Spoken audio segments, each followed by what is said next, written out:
ॐ नमो भगवते रुद्राय ॐ नमस्ते रुद्रमन्यव उतोत इषवे नमः नमस्ते अस्तु धन्वने बाहुभ्यामुतते नमः यात इषुः शिवतमा शिवम् बभूवते धनुः शिवा शरव्या जातवतजानो रुद्रमृडजा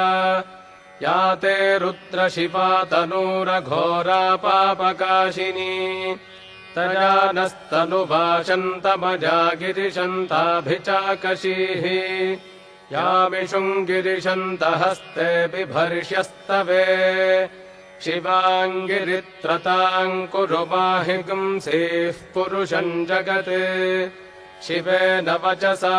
त्वा गिरिशाच्छावदामसि यथा नः सर्वमिज्जगदजक्ष्मगुम् सुमना असत् अध्यवोचदधिवक्ता प्रथमो दैव्योऽभिषक् अहीगश्च सर्वान् जम्भयन् सर्वाश्च जातु धान्यः असौ यस्ताम्रो अरुण उत बभ्रुः सुमङ्गलः ये चेमागुम् रुद्रा अभितो दिक्षुश्रिताः सहस्रशो वैठागुम् हेड ईमहे असंयो वसर्पति नीलग्रीवो विलोहितः उतैनम् गोपा अदृशन्नदृशन्नुदहार्यः उतैनम् विश्वाभूतानि स दृष्टो मृडजातिनः नमो अस्तु नीलग्रीवाय सहस्राक्षाय मीढुषे अथोजे अस्य सत्त्वानो हन्तेभ्यो करम् नमः प्रमुञ्च धन्वनस्त्वमुभजोरार्तिजोर्ज्याम् याश्च ते हस्त इषवः पराता भगवो वप अवतत्यधनुस्त्वगुम् सहस्राक्षशते शुधे निशीर्य शल्यानाम् मुखा शिवो नः सुमना भव विज्यम् धनुः कपर्दिनो विशल्यो बाणवागुम् उत अनेशन्नस्येषव आभुरस्य निषङ्गथिः याते हेतिर्मीढुष्टमहस्ते बभूवते धनुः तजास्मान् विश्वतस्त्वमजक्ष्मजा परिभुजा नमस्ते अस्त्वाजुधाजानातताजधिष्णवे उभाभ्यामुतते नमो बाहुभ्याम् तव धन्वने परिते धन्वनो हेतिरस्मान् वृणक्तु विश्वतः अथोज इषुधिस्तवारे अस्मन्निधेहितम् शम्भवे नमः नमस्ते अस्तु भगवन् विश्वेश्वराय महादेवाय त्र्यम्बकाय त्रिपुरान्तकाय त्रिकाग्निकालाय कालाग्निरुद्राय नीलकण्ठाय मृत्युञ्जयाय सर्वेश्वराय सदाशिवाय श्रीमन्महादेवाय नमः नमो हिरण्यबाहवे सेनान्ये दिशाम् च पतये नमो नमो वृक्षेभ्यो हरिकेशेभ्यः पशूनाम् पतये नमो नमः सस्पिञ्जराय त्विषीमते पथीनाम् पतये नमो नमो बभ्रुषाय विव्याधिनेन्नानाम् पतये नमो नमो हरिकेशायोपवीतिने पुष्टानाम् पतये नमो नमो भवस्य हेत्यै जगताम् पतये नमो नमो रुद्राजातता विने क्षेत्राणाम् पतये नमो नमः सूताजाहन्त्याज वनानाम् पतये नमो नमो रोहिताय स्थपतये वृक्षाणाम् पतये नमो नमो मन्त्रिणे वाणिजाय कक्षाणाम् पतये नमो नमो नमो भुवन्तये वारिवस्कृतायौषधीनाम् पतये नमो नम उच्चैर्घोषाय क्रन्दयते पत्तीनाम् पतये नमो नमः कृत्स्नवीताय धावते सत्त्वनाम् पतये नमः नमः सहमानाय निव्याधिन आव्याधिनीनाम् पतये नमो नमः ककुभाय निषङ्गिणे स्तेनानाम् पतये नमो नमो निषङ्गिण इषुधिमते तस्कराणाम् पतये नमो नमो वञ्चते परिवञ्चते स्तायूनाम् पतये नमो नमो निचेरवे परिचरायारण्यानाम् पतये नमो नमः सृकाविभ्यो जिघागुंसद्भ्यो मुष्णताम् पतये नमो नमोऽसि मद्भ्यो नक्तञ्चरद्भ्यः प्रकृन्तानाम् पतये नमो नम उष्णीषिणे गिरिचराजकुलुञ्चानाम् पतये नमो नम इषुमद्भ्यो धन्वाविभ्यश्च वो नमो नम आतन्वानेभ्यः प्रतिदधानेभ्यश्च वो नमो नम आयच्छद्भ्यो विसृजद्भ्यश्च वो नमो नमोऽस्यद्भ्यो विद्यद्भ्यश्च वो नमो नम आसीनेभ्यश्च जानेभ्यश्च वो नमो नमः स्वपद्भ्यो जाग्रद्भ्यश्च वो नमो नमस्तिष्ठद्भ्यो धावद्भ्यश्च वो नमो नमः सभाभ्यः सभापतिभ्यश्च वो नमो नमो अश्वेभ्योऽश्वपतिभ्यश्च वो नमः नम आव्याधिनीभ्यो विविध्यन्तेभ्यश्च वो नमो नम उगणाभ्यस्त्रिगुंहतेभ्यश्च वो नमो नमो गृत्सेभ्यो गृत्सपतिभ्यश्च वो नमो नमो व्रातेभ्यो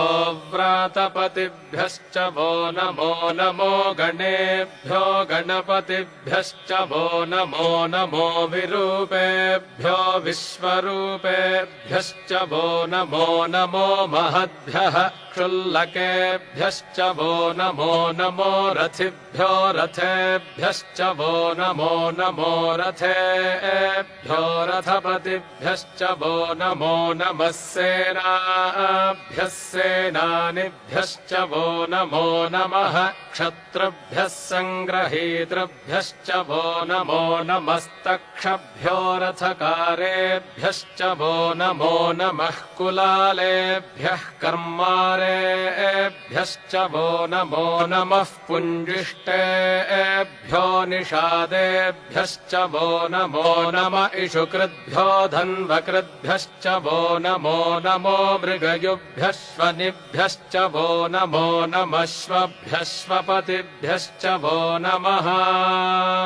नमो भवाय च रुद्राय च नमः शर्वाय च पशुपतये च नमो नीलग्रीवाय च शितिकण्ठाय च नमः कपर्दिने च व्युक्तकेशाय च नमः सहस्राक्षाय च शतधन्वने च नमो गिरिशाय च शिपिविष्टाय च नमो मीढुष्टमाय चेषुमते च नमो ह्रस्वाय च वामनाय च नमो बृहते च वर्षीयसे च नमो वृद्धाय च संवृद्धने च नमो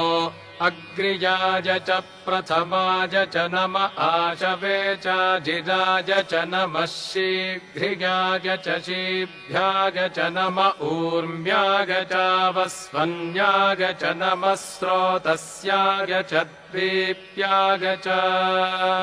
नमो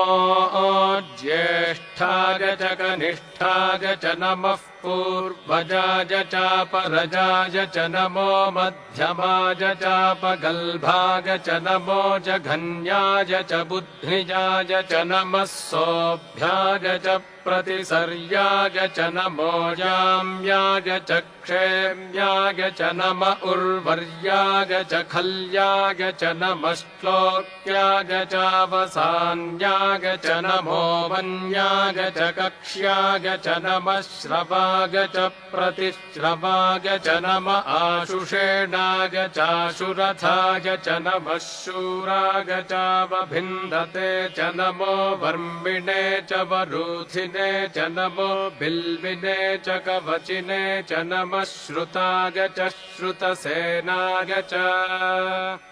नमो दुन्दुभ्याय चाहनन्याय च नमो धृष्णवे च प्रमृषाय च नमो दूताय च प्रहिताय च नमो निषङ्गिणे चेषुधिमते च नमस्तीक्ष्णे शवे चायुधिने च नमः स्वायुधाय च सुधन्वने च नमः श्रुत्याय च पथ्याय च नमः काट्याय च नीप्याय च नमः सूद्याय च सरस्याय च नमो नाद्याय च वैशन्ताय च नमः कूप्याय च वट्याय च नमो वर्ष्याय च वर्ष्याय च नमो मेघ्याय च विद्युत्याय च नम ईध्रियाय च तप्याय च नमो वात्याय च रेश्मियाय च नमो वास्तव्याय च वास्तुपाय च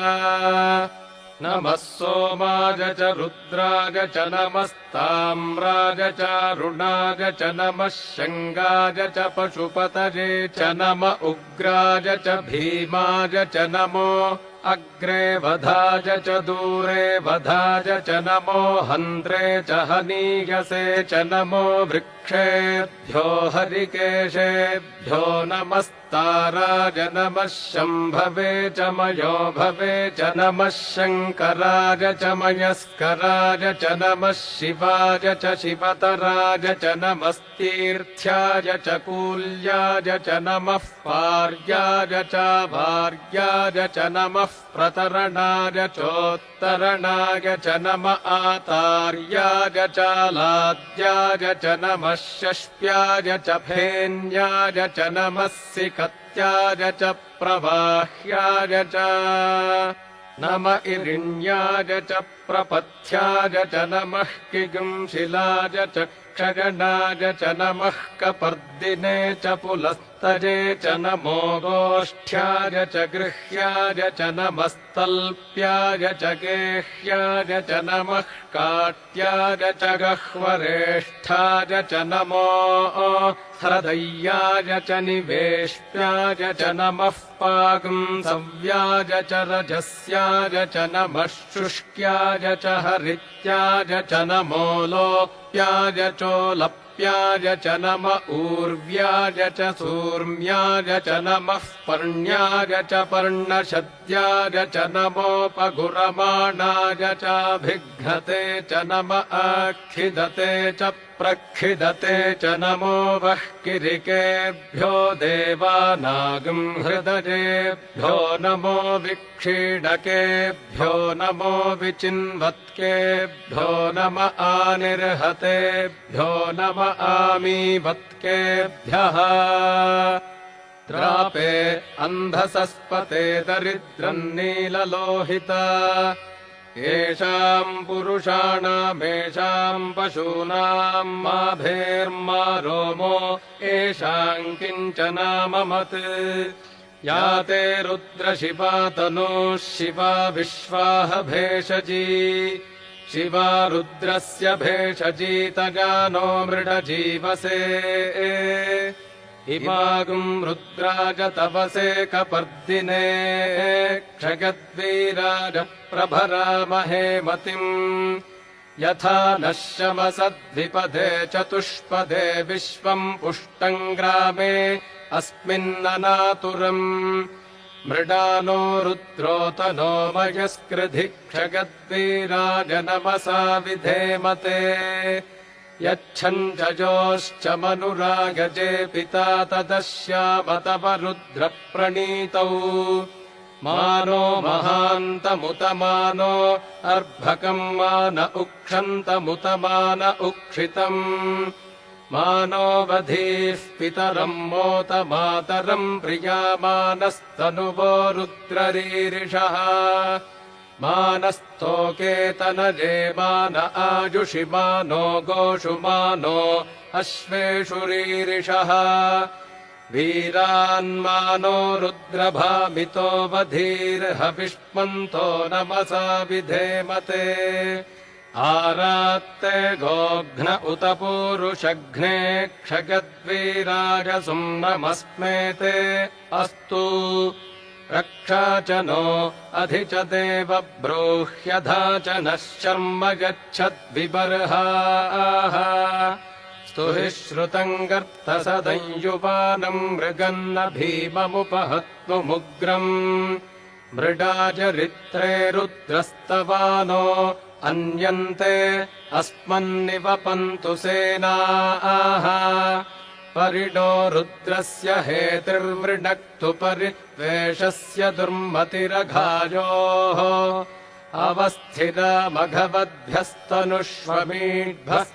अवस्थितामघवद्भ्यस्तनुष्वमीढ्भस्तोकाजतनजाय मृडज मीढुष्टमशिवतमशिवो नः सुमना भव परमे वृक्ष आयुधन्निधाय कृत्यम् वसान आचर पिनाकम् बिभ्रदागहि विकिरिदविलोहित नमस्ते अस्तु भगवः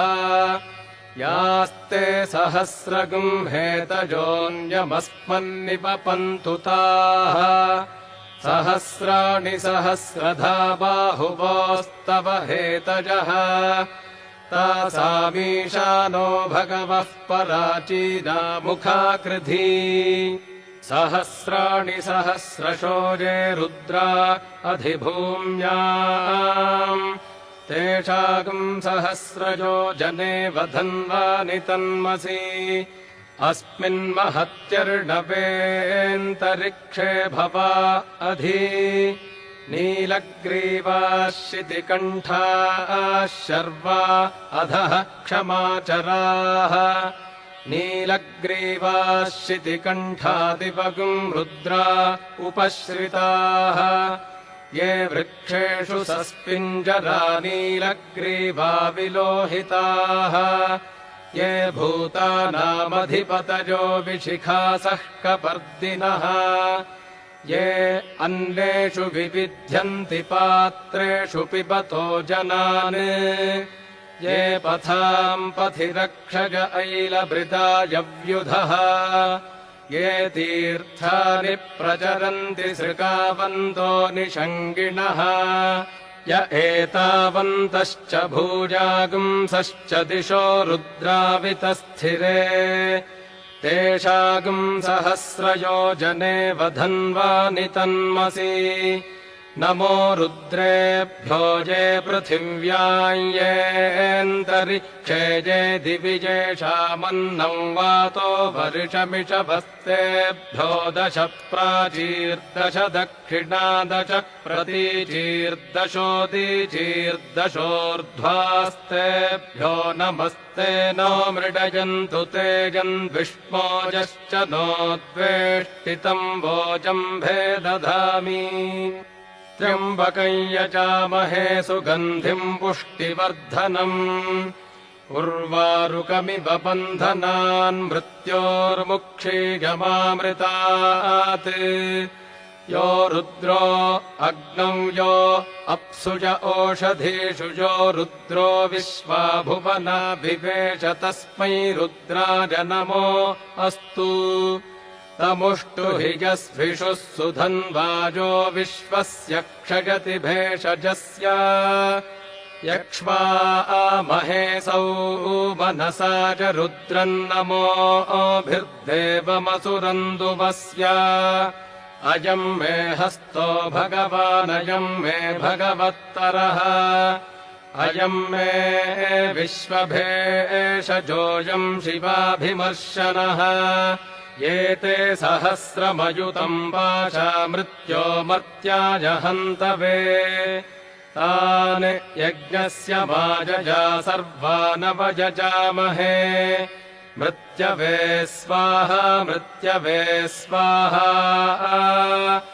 ॐ नमो भगवते रुद्राय विष्णवे मृत्युर्मे पाहि प्राणानाम् ग्रन्थिरसि रुद्रो माभिशान्तकः तेनान्नेनाप्यायस्व सदाशिवो ॐ शान्तिः शान्तिः शान्तिः।